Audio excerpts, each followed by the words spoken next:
What is going on, guys? Kenny here and welcome to another video. Just like the title says, today we're going to be talking about how much does tree removal cost and tips for saving on tree removal. I got my laptop here as always. I got all my notes I'm going to share with you guys in a minute here. But before we start, let me just explain a little bit about what this video is going to be. Pretty much it's going to be valuable to either homeowner or someone that's in the business. If you're a homeowner, hopefully by the end of this video, with the structure information I'm going to share here in a minute, it will help you save money in the long run and also give you a basic idea of the cost of your tree removal. If you're a business owner in the trade, hopefully again by the end of this video with the structure I'm going to share in here, it will give you a better idea of how to price the removal of trees. So that's the main goal of this video. Let's get started. Take your time, guys. Get a drink. This is going to be a few minutes. I'm not going to make the video too long, but I do have to go through my notes here. So the number one thing to consider is the size of the tree, right? The bigger the tree, normally, the more money you're going to have to pay. That's just the number one basic. The bigger the tree, the more money, right? Number two, stability of the tree, right? And stability. So what does that mean, right? Some of you guys might know, some of you guys might not know, but pretty much is the health of the tree, right? What condition is it? It's a rotting at the base. Is the whole tree dead? It's a fully green. It's a healthy tree. You know, those are things you got to consider when pricing, and those are things you got to consider that you're probably gonna pay more if you waited too long being a homeowner, right? So right now, if you're a homeowner and you have a tree and you know it's slightly dying already, call a tree removal company. The sooner the better, right? Because as time goes by, the tree's only going to get worse. It's definitely not going to get any better, and then more money's going to come out of your pocket. So if you have a tree that you know stability wise is declining, call an arborist, call a tree service company as soon as you can. Get it on schedule, get it removed. You're going to save money in the long run, right? And then business owner. If you're a business owner and you go quote a tree that's declining, right? It's either a rotten trunk, base, or whatever, right? It's not the same price. And there's been this big argument in the industry as far as, your price is your price and you charge the same whether it's dead or not. It's just your time, right? Wrong. We at least don't do it that way. And the reason is it's more risk. I mean, it's common sense, but somehow we have this big argument in the industry that some company owners, they just charge the same price no matter what because it's time of life. So if they consider the job to be a day and the daily rate, let's say, is $2,000, right? They charge $2,000 no matter the condition of the tree. The way we do it, it's not like that. We charge more if the tree is declining, right? If it's got a rotten base or if it's hollow halfway through it, and we charge more because there's more risk involved. Why wouldn't you charge more money if there's more risk involved, right? If it's a straight up green tree, healthy tree, no big deal. But when you climb in a dead tree, anything could happen. There's a lot of liability. Everything increases, right? Your risk doubles, right? So we charge more. And that's why if you're a homeowner, you want to make sure, once again, you contact a tree service provider as soon as you can. So you pay less for that tree. And at least in my area, I don't know many companies that do the job the same whether it's dead or not. I know there's a lot of tree companies in my area that do not want to mess with heavily decayed trees. And they actually called us to complete the job for them, right? They might even bid the job, and then they'll tell us if we could do it, or they just come in, bid the job, do the job, and then they charge whatever to the client, right? So definitely number two is a very important, the stability of your tree. Make sure again, if it's dead, charge more. Homeowner, if you're starting to die, call a tree guy as soon as you can. Next, we have the location of the tree, and a lot of factors goes into the location of the tree, right? And I wrote a few on here. I'm gonna share with you guys right now. So the location of the tree. So it's a tree close to other trees, right? This is a big deal because as a tree guy, sometimes it is easier if there's trees next to the removal because you can rig branches and stuff out of the nearby trees, right? Sometimes that's not the case, but most cases it's a good thing that there's trees around. Now there's times where trees around, if you're gonna fell, it's actually gonna make it difficult to fall right. You can't fall because there's too many trees around. So now you're gonna have to climb on top of the tree. So that adds to the cost, right? So there's a plus and minus to having trees around. But it's something definitely to consider. Again, on the location of the tree, is it close to the house or the structure, right? That increases the price. If it's over your house or close to your house, it's not the same as just dropping branches in an open area, right? So that's very important. How close is the tree to any structure, right? A shed, your house, etc. Close to power lines, or even have utility lines running through the tree, right? That also, it's a big deal. Power line is a big deal. I know there's guys don't do power line. I personally do not like power line. I don't like messing with power lines, whether crane or no crane. I don't like them. It's not worth it to me. The risk to gain ratio, I don't like it. I mean, one little mistake and you're gonna be cooked. You're dead, right? So power lines, I know a lot of guys charge a lot of money just because the trees are next to power line. It just adds a whole another level of risk. Is the tree up a hill, down a hill from the access point, right? So that also, it's a big deal because downhill. I mean, with the skid steer or not, if you don't have a skid steer downhill, you're really gonna pay if there's no access to a skid steer, and the tree company needs to remove the trees by hand or for like wheelbarrows or whatnot. That's really gonna add if you're downhill. Pretty much the same as uphill. So normally flat ground, easy access is the cheapest you're gonna pay when it comes to that. Is it in between houses or buildings, right? We've done humongous trees in between two houses, right in the middle, sharing the lot size, and it gets tricky, right? Because the neighbor doesn't want stuff in their yard, but you kind of gotta get in there. So that's something to consider. You will pay. Normally, you will pay more if the tree is between the two houses. Does the tree has a road underneath with potential traffic issues, right? So if you're doing a tree like we done off a house is off a main road, and everything is over the road and power lines and stuff, it gets very tricky because now you need traffic control, or you need to hire a company that does that. You have to be aware, your guys, everything is more labor intense, more stuff to consider. You're normally going to pay more for that. And again, guys, this is not a be all. I'm just giving you a basic idea of how it works in our company. And I know a lot of contractors. They pretty much work the same way. They charge the same way. When things like this get added up into the bid, it starts to add on that price. So if you're a homeowner, again, all these things, keep in mind this is adding to the cost of the removal. All right, so we got the location of the tree. So now the degree of the cleanup, right? Are you gonna have the stuff left on the ground? Are you gonna clean it up, right? So I got a couple of notes on here.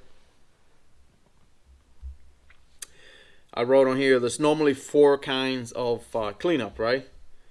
Number 1, we can leave all the debris, a big mess, and I hardly don't recommend it, right? But that's one of the cheapest option, right?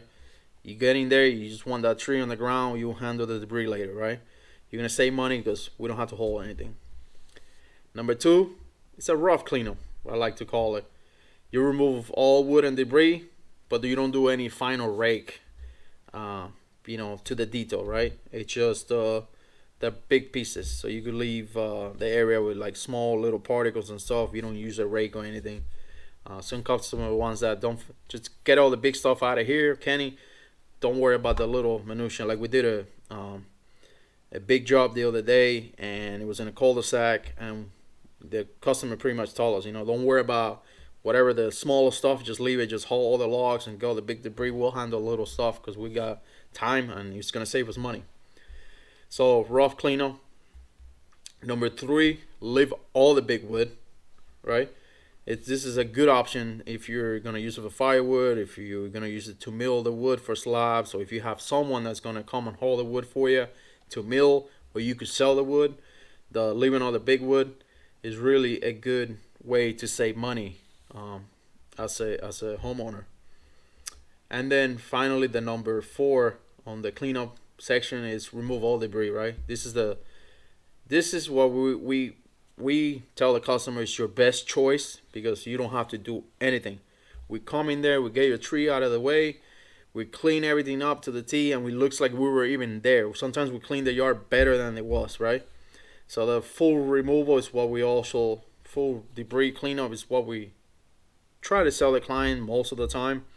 But we deal with clients that have very small tight budget, and then maybe it's better they need the tree down. Let's say the tree's decay, and they have a very small budget to work with. Well, you can't afford the removal, but at least put the tree down on the ground, leave all debris. Might be your best option, right? So, and again, guys, if you're a business owner in the industry, this is all costs. It's gonna make a big difference, right? So this is just a structured way of you could add that up in the bid. Uh, let's see. And then there's other what I call non-tangible costs, right? So that's the expertise and level of experience of the company you're hiring, right? There's a lot of tree services in my area, right? But there's also a lot of beginner tree guys. There's a lot of I don't like to use the word mediocre, but there's a lot of businesses that just don't have a passion for it. It's just trying to make a quick buck, and they really haven't learned the trade. They do things because they've seen it in a video, but they don't know the real science and the idea behind a cut or rigging, etc.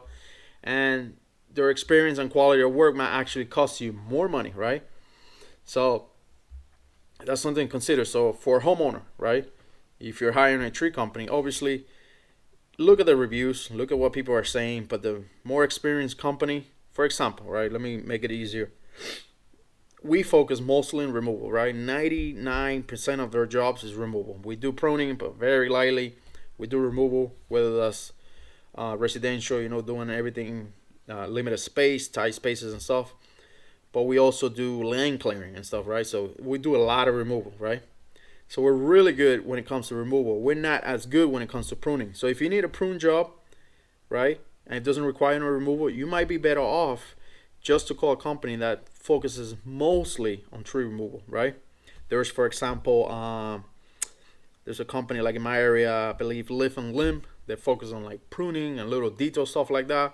We don't. We are heavy duty removal company. We got big equipment. We go in there, we make a mess, get everything out, we clean up better than we were there before, right? So pay attention when you're hiring a company on their experience and professionalism, right? Because you might get a company that focuses on pruning and you need removal. It normally is going to cost you more because they don't do it all the time, believe it or not. We might get the job done quicker, more efficient, safer, because this is what we do every single day of the week as opposed to doing it once in a while, right? And then the professionalism as a homeowner too, you want to pay attention to when you meet someone. That's why I tell guys that are always talking about the competition and worry about the competition, undercutting them and stuff like that. I don't worry about any of that nonsense because really it's all about personality, right? If you show up to a quote, you could be given a price less than me, but that client just doesn't match with you, right? Doesn't like you, doesn't like your personality, doesn't like you, period. That's the moment you meet, they don't like you, right? And it happens. I don't care if your price is $1,000 cheaper than me. Most of the time, you're not going to get the job. And it has nothing to do with pricing, it has to do with personality. So very important for a business owner, but also most importantly for a homeowner, right? Because if you're hiring someone, you want to hire someone that you could connect with and like, right? Not just any contractors to save a buck. And yes, there are clients out there that are just looking for the cheapest guy. They don't care what it is, and they're going to run the risk of stuff falling on their house or people running away with their money or dealing with, people that do drugs on site. They're just not the company that you want to hire, in my opinion, but you can save money, right? So, and again, I'm not trying to bash anybody. Everybody does things their own way. I'm just giving you examples, right? I'm not trying to be here like the Mr. Perfect or anything like that, because I'm far from that. But definitely professionalism is very important, just as experiences. And then another thing is the overhead of company. Obviously, it's harder to tell overhead of company, but A lot of people make the misconception that when you see expensive equipment, it's going to cost you a lot of money, and that could be true sometimes, but it's not all the time. And because we started Kenny's Tree Move from the bottom, we had a pickup truck and a trailer, etc. So whoever hire us back then, they're like, oh, maybe we'll get a good deal because of this guy. But we get so many customers that hire us now because of the nice equipment that we have. Meaning we can get the job done quicker, more efficient, safer, right? We have just the proper equipment, hundreds of thousands of dollars in equipment to get the job done, get in your property and get out, right? So the overheads of a company doesn't necessarily mean more money to you, the client, right? Not all the time. Sometimes there's companies that are over leveraged, too much debt, and they have to charge a ridiculous amount of money on a bid just to break even, right? And we see it on bids all the time. I mean, I've gone give quotes and gotten some of the quotes from other companies like, whoa, that's insane. And then you might get some guy that's just starting out and gets a quote and sees my quote, the client shows them, and they're like, that's ridiculous, right? But my point is, it's not always more overhead means more money to the client coming out of the client's pocket, right? There's some guys that can live for less profit margins, right? I might need 40% profit margin. Some guys need 20% profit margin in the business. So not necessarily your overhead is going to equal more money to the client, if that makes sense. Let's see. What else we got here, guys? And thank you so much, all of you guys that are watching this video. Really appreciate you. These videos are more boring and dry because I have to go through my notes. But I find them more valuable than just the videos cutting trees or whatnot that we have. We have hundreds of those. Let's see. So let's get to the final part of the video, which is tips for saving on tree removal costs, right? And this is more for the homeowner. But as a business owner, you might get a few tips from here too. Let's see.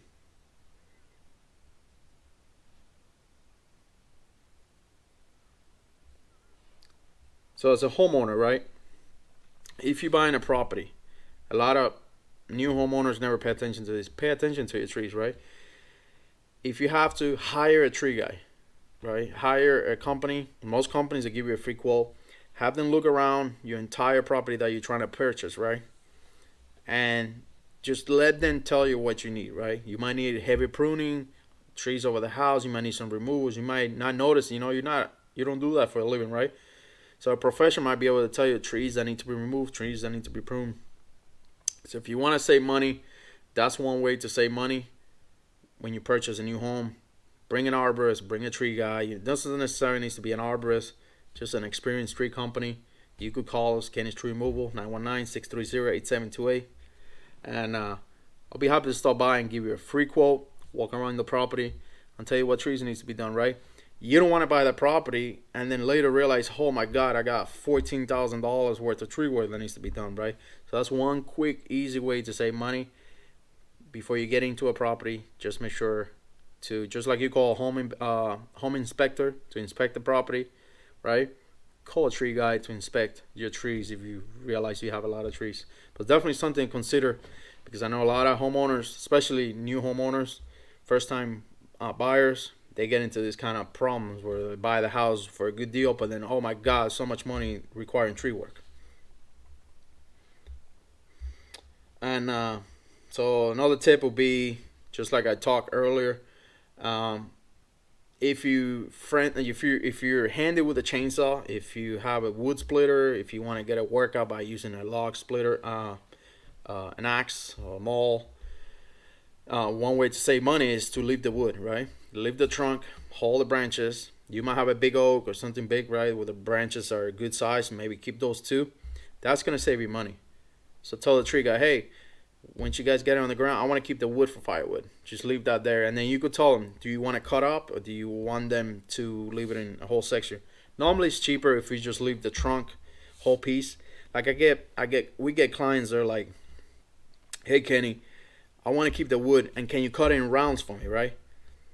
If you start to add that kind of service, it's going to add up to the cost. It's really not going to save you, because now we got to, me and my guys got to spend extra time cutting little pieces at a time, where yes, we're leaving it, but now we're leaving the log, right? We don't have to haul it, But now we're spending time cutting and chopping, right? That's adding time and labor.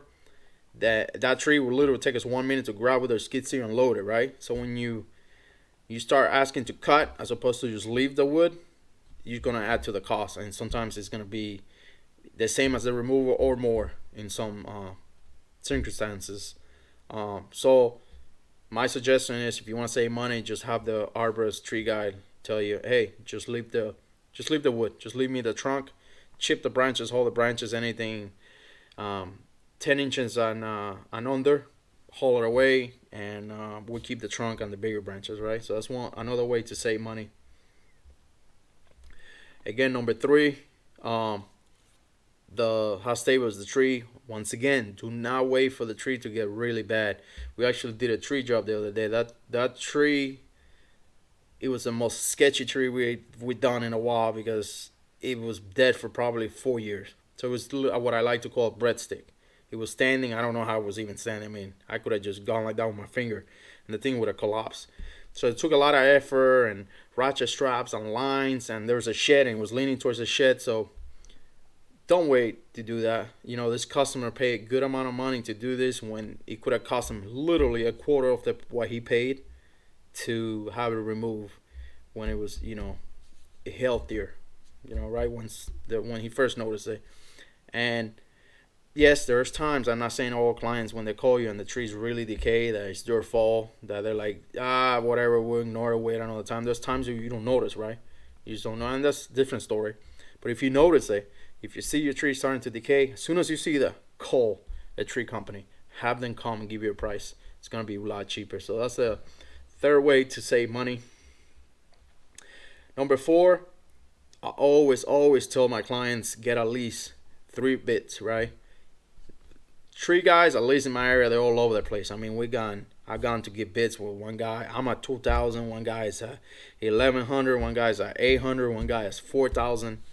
All over the place. So I always tell clients, get at least 3, ideally 5, but who has time to wait for contractor to get 5 bids? So get 3 and fill out the 3, right?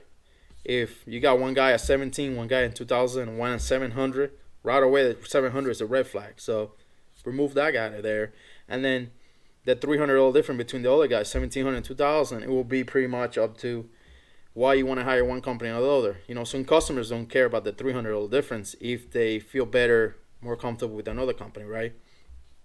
So always one way to save money, get a few bits, guy. And if you're in the business and you went and look at this job and you get this really low bid, and you're thinking, wow, I can't believe it, they didn't go with me, and then next thing you know, the tree's gone, you automatically assume someone doing it for less. Not necessarily. Maybe you're so low because you don't know how to bid jobs that you technically underbid yourself out of the job. Not overbid yourself out of the job, but underbid yourself out of the job. You were a red flag because you were a lot cheaper than everybody else, and that throws a red flag with questions as, are you even insured? Is that certificate even truth? Are you how experienced are you? Why are you so cheap compared to the other guy, right? So being too cheap could get you in trouble. That's why I'm hoping, if you're a business owner, by the end of this video, this small structure of steps will help you give a better value on pricing to your client. That will help your client get a better deal, and will help you grow your business. And guys, I know there's a lot of words on these videos. Let's see what else.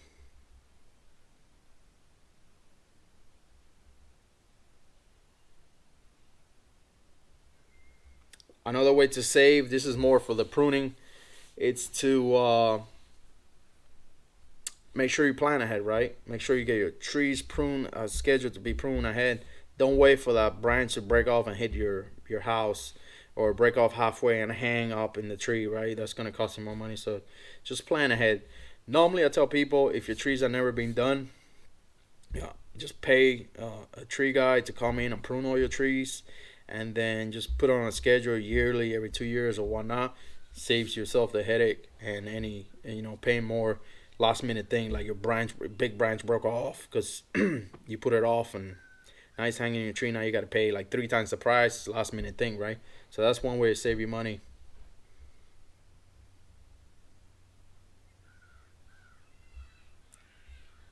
And I think that's it, guys. That concludes this video. Thank you so much for watching. I hope you enjoy. Subscribe if you haven't yet. Hit that thumbs up. That helps me with the YouTube algorithm. I hope you're enjoying the channel. We hit 40,000 subscribers the other day. That's amazing. And as always, I'm gonna come here every week, make new videos for you guys. And this was a special Sunday special. Normally, these videos like this that you're watching goes into our Patreon account. If you want to check it out, the link is in the description below. Pretty much our Patreon account, it's $10 membership every month, and it gives you exclusive videos like this into more detail. I mean, this video is what, almost 26 minutes long. It gives you more of a structural, detailed video when it comes to the business and things about the tree service industry. So if you want to check it out, if you want to support the channel, it's $10 a month. You go ahead and subscribe. But with that being said, thank you guys for being here, and I'll catch you in the next video.